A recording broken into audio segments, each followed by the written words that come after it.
आज हम शुरू करने वाले हैं कि आ, ई, उ, छोटा ऊ, बड़ा ऊ हिंदी के ज़रिए से उर्दू के अंदर जो मात्रा लगती है वो किस तरह पहचानते हैं। हिंदी के ज़रिए से जैसे छोटा आ, बड़ा आ, छोटी ई, बड़ी ई, छोटा ऊ, बड़ा ऊ, ए, ऊ, आ। ये हरूफ हम किस तरह पहचानेंगे उर्दू के अंदर। अगर हमें छोटा आ लिखना है तो उर्दू में उसका लफ्ज़ आता है, उसके लिए अलिफ और उसके ऊपर डंडा ज़बर लगा दिया तो ये बन जाएगा आ, अलिफ ज़बर आ। ये आ का काम करता है। इसी तरह यह है बड़ा आ। अगर हमें बड़ा बनाना है तो ये अलिफ के ऊपर इस तरह का मद लगा दीजिए, इसके ऊपर इस तरह का मद लगा दिए तो हो जाएगा बड़ा आ का काम करता है। ये बड़ा आ का काम करता है, ये बड़ा आ का काम करता है जो इस पे लगा हुआ है। इसी तरह ई, जैसे हमें कहना है आम, हमें कहना है आम तो ये उर्दू में हमें लिखना है तो इस तरह लिखा जाएगा आम। अगर हिंदी में हमें लिखना है तो इस तरह लिखा जाएगा बड़ा आ के साथ आम। ये हो गया आम।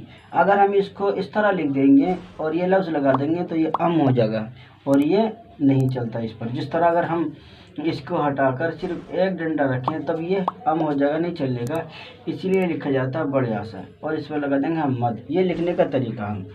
इस तरह ई, छोटी ई के लिए आता अलिफ, नीचे ज़र लगा दी ई। जैसे हमें लिखना है इसको, इस, ये हो गया।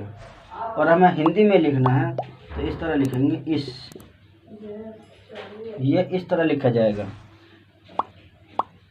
इसी तरह अगर हमें लिखना है ई थोड़े खींच के, जैसे हमें लिखना है ईद, तो हिंदी के अंदर इस तरह करके लिखेंगे ईद, ये हो गया ईद। तो इसी तरह हमें लिखना एक, तो ये थोड़ा जहाँ ज़्यादा खींच जाता है हल्का सा ज़्यादा खींचने के लिए लिखा जाएगा अलिफ और या के साथ, जहाँ हमें लिखना एक, ये हो गया एक। इसी तरह छोटी ई के लिए अलिफ आता है और उसके नीचे ज़ेर। बड़ी ई के लिए अलिफ और या दोनों आती हैं, इसके आगे या लगा दे तो बड़ी ई का काम करेगा। इसी तरह हिंदी के अंदर जो आता ऊ, छोटा ऊ, तो इसके लिए अलिफ और उसके बाद पेश लगा दीजिए, ये हो जाएगा ऊ। इस तरह अगर बड़ा ऊ का काम करता है तो बड़ा ऊ के काम के लिए अलिफ और वाव, अलिफ क्या वाव लगा दीजिए, वही बड़े ऊ का काम करेगा, वही काम करेगा जो बड़ा ऊ काम करता है। इसी तरह एक है ए, ई, अगर हमें लिखना है एक, ये हो गया एक। ये हमें दूसरी तरह लिखना है, इसी तरह करके एक, ये हो गया एक, ये इसका काम करेगा। ये ए और ये ए और ये बड़ी ए, ये होगा ए का काम करेगा। ये जो करता है ना ए ज़ेड, तो ये अलिफ के ऊपर या आ जाए बड़ी या, तो ये ए का काम करेगा और अलिफ के बाद बड़ी या आ जाए तो ए का काम करेगा ए ज़ेड। तो ये ए का काम नहीं करेगा बल्कि ये आ का काम करेगा, जैसे ए ज़ेड ए। और अगर हमें छोटा आ लिखना है, छोटा बड़ा, छोटी बड़ी, छोटा ऊ बड़ा ऊ, ये सब हो गए ए। तो ओ लिखना है तो अगर हमें छोटा लिखना है ओ, तो ये पेश अलिफ के नीचे पेश आ जाएगा, अलिफ के नीचे अलिफ के ऊपर पेश आ जाएगा अलिफ बनाकर। इसी तरह इसका काम और इसका काम एक ही होता। अगर छोटा ऊ आए या इस तरह का आए तो उन दोनों में अलिफ के ऊपर पेश लगा के काम करते हैं। इसी तरह अगर बड़ा आए यानी ये और ये दोनों, ये इसमें भी काम करेगा और इसके अंदर भी काम करेगा, इन दोनों के अंदर काम करेगा। इसी तरह ये लफ्ज़ इसके लिए अलिफ वाव आता है, थोड़ा खींच कर पढ़ा जाता है तो इसके लिए भी अलिफ वाव होगा। दोनों के लिए अलिफ वाव आता है, दोनों अलिफ वाव के लिए इस्तेमाल होते हैं। अगर कोई लफ्ज़ हिंदी में इस तरह आ रहा है या इस तरह आ रहा है, अगर हमें उर्दू लिखना वहाँ तो अलिफ और वाव के साथ पेश लगाकर उस पर लिखेंगे, लेकिन पेश लगाकर उसके लिखेंगे। इसी तरह ये ये अंग, ये बिंदी जो है अंग का काम करती है, नून का काम करती है। इसी तरह जैसे ये है अलिफ नून, और कहीं कहीं आता है अलिफ और इस खाली इस तरह का निशान बनता है, उसके अंदर वो नहीं। जैसे हमें लिखना कहाँ, कहाँ। ये नून का काम तो कर रहा है, लेकिन नून इसके अंदर उनकी बिंदी लगती नहीं है। इसी तरह ये अंग की बिंदी जो है काम करती है। उसके बाद आता आ, ये आ पढ़ा जाता है। और हिंदी उर्दू के अंदर ये आह का काम करता है।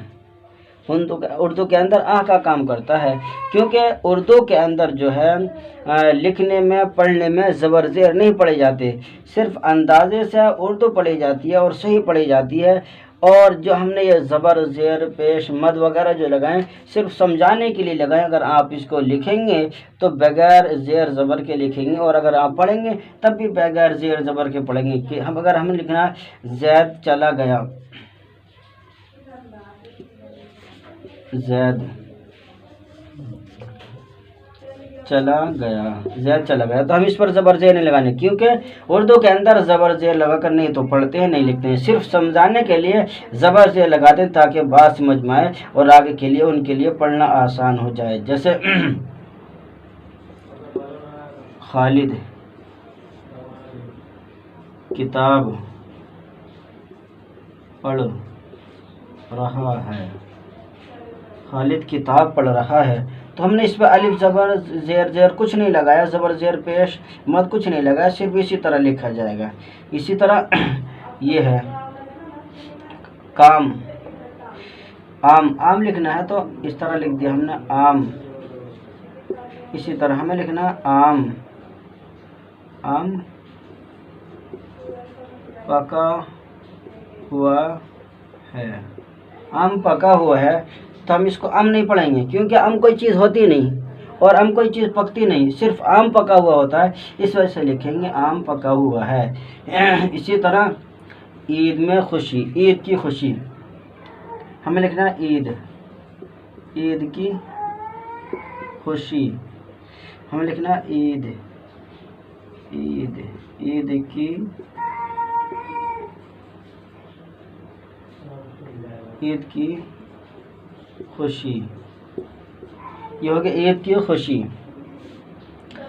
तो इसके एक हिंदी के अंदर तो ई ओ की मात्रा लगती है, लेकिन उर्दू के अंदर ये चीज़ें नहीं होती हैं। उर्दू के अंदर ज़बर ज़ेर पेश कुछ नहीं लगता, सिर्फ अंदाजे से पढ़ी जाती है और उसका अंदाज़ा पढ़ने के ज़रिए से हो जाता है कि लफ्ज़ क्या है।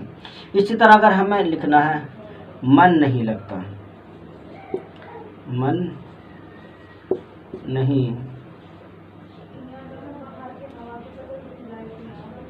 मन नहीं लगता, तो हमने अगर मन बनाएंगे तो अगर हमने मन बना दिया इस तरह, लेकिन ज़बर ज़ेर हमने लगाई नहीं, तो अगर कोई मिन पढ़ दे तो वो अदा नहीं होगा, क्योंकि मिन कोई चीज़ होती नहीं। मन यानी मन कहते हैं दिल को, दिल लगना, तो ये बगैर एराब के बगैर ज़बर ज़ेर के पढ़ा जाएगा और इसमें किसी ज़बर ज़ेर लगाने की ज़रूरत नहीं पड़ती, सिर्फ अंदाजे से पढ़ा जाता है। इसलिए ज़ेर ज़बर जो लगवाते हैं, लगाते सिर्फ बच्चों को समझाने के लिए, ताकि उनकी समझ में आ जाए और उनका आगे लिखना पढ़ना आसान हो जाए, कोई परेशानी और दिक्कत ना हो।